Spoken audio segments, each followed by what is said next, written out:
egy ifjú lány sportolni szándékozott, szülei is engedték, asztali tenisz. Ezt választotta.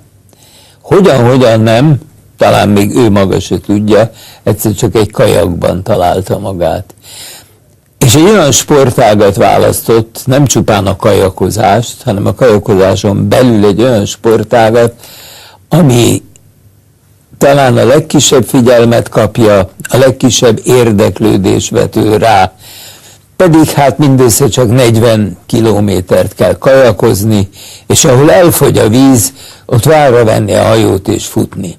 Ez a kajakmaraton, ami mai napig sincs olimpiai programon, ám a mi hősnőnk ezt választotta, és ebben lett a legkiválóbbak egyike. Nekem még minden az életben ez is eléggé nehezen alakult, tehát én mindig is azt mondta az edzőm, hogy nem a tehetségemnek, hanem a szorgalmamnak köszönhetem azt az eredményt, amit végül is elértem ebbe a sportágba. Hát olyan serdülő 14-15 éves koromban kezdődött az, amikor beért az a munka, amit az évek során ugye elvégeztem, és onnantól fogva az összes válogatott a korosztályos válogatottba szerepeltem, serdülő koromtól kezdve végig ifi, és ugye utána a felnőtt válogatottba is, és így szépen fokozatosan jöttek az eredmények, de nem az volt, hogy egyből kiugró eredményeket produkáltam volna.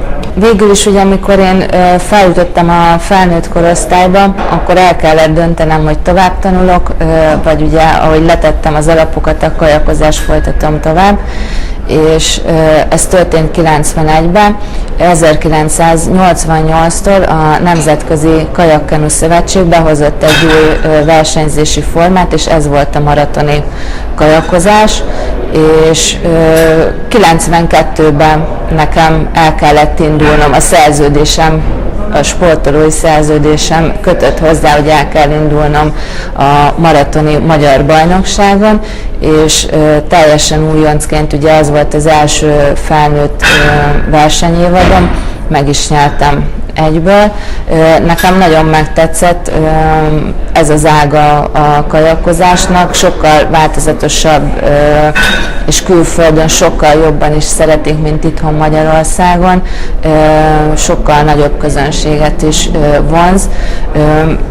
Azért, mert itt nem csak kajakozunk, hanem különböző futószakaszok is be voltak építve a versenytávba. Ez adódott abból, hogy ugye nem kötött versenypályán folytak ezek a versenyek, hanem ugye bármilyen tavon, tengeren, folyón meg lehetett rendezni. Az volt a lényeg, hogy a 42 kilométernek meg kellett lennie, ha éppen gát, vagy bármilyen vízerőmű, vagy bármi akadály ugye az utunkba került, akkor ott ki kellett szállni, és a hajóval, lapáttal együtt ugye a szárazföldön kellett tovább folytatni mindaddig a versenyt, amíg újra vizet nem találtunk, és ez nekem nagyon tetszett.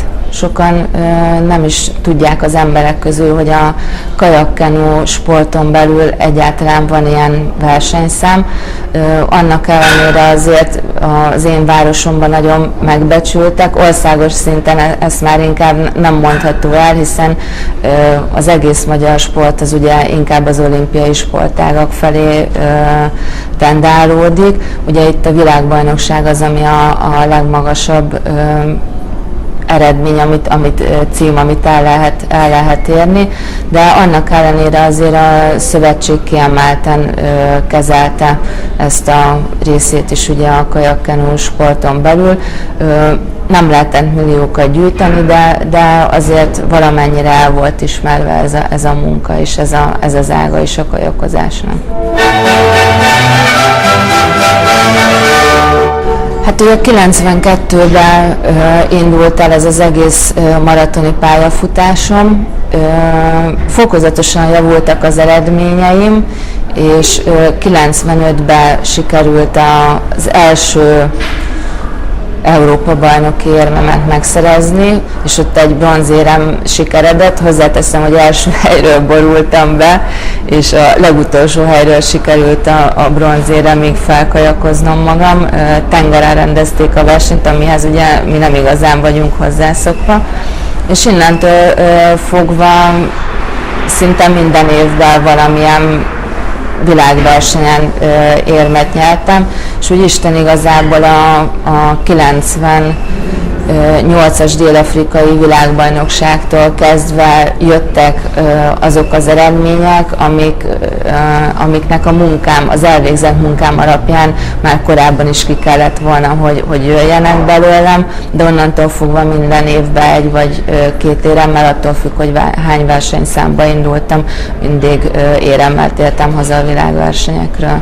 A Jawohl Skedittel elindultam párosba is, abban az évben Kanadában rendezték a világbajnokságot, ott mind a két versenyszámban ezüstérmet nyertünk. Az Edit abba hagyta a versenyzést rá következő évben, és aki ugye nekem a későbbi párom lett, a Csaj Renáta, az ő addigi párja viszont kiköltözött Hollandiába. És a Renáta ugye mindig is páros versenyszámba indult, és párt kerestek maguknak. Feljöttem egy próbálvezésre a Csepelbe, és első perctől fogva akkor összhang volt közöttünk, hogy nem volt kérdéses, hogy innentől fogva akkor a páros. Renátával nyertük meg közösen mind a 3 világbajnoki címünket. Hát a Renátának azóta már több van, én a 3-nál megálltam, nekem elég volt 3 a magyar igazság, ráadásul már nem akartam, úgyhogy Renátával szereztem meg a legsikeresebb érmeket, a legfényesebb érmeket párosban.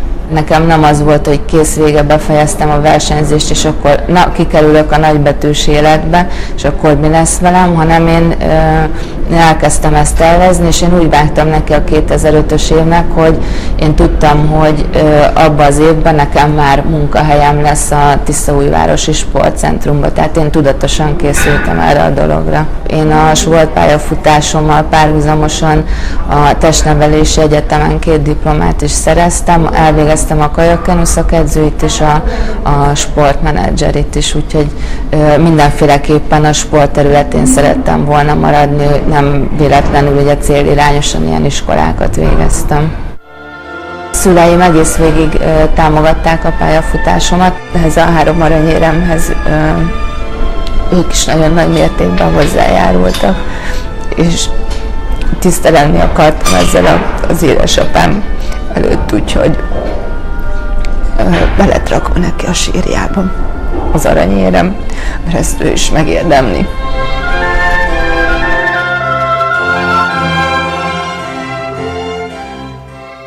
Én azt gondolom, nincs hozzáfűzni valóm a hallottakhoz. Hát ennyi volt, elbúcsúzom ma estére, a viszontlátásra egy hónap múlva.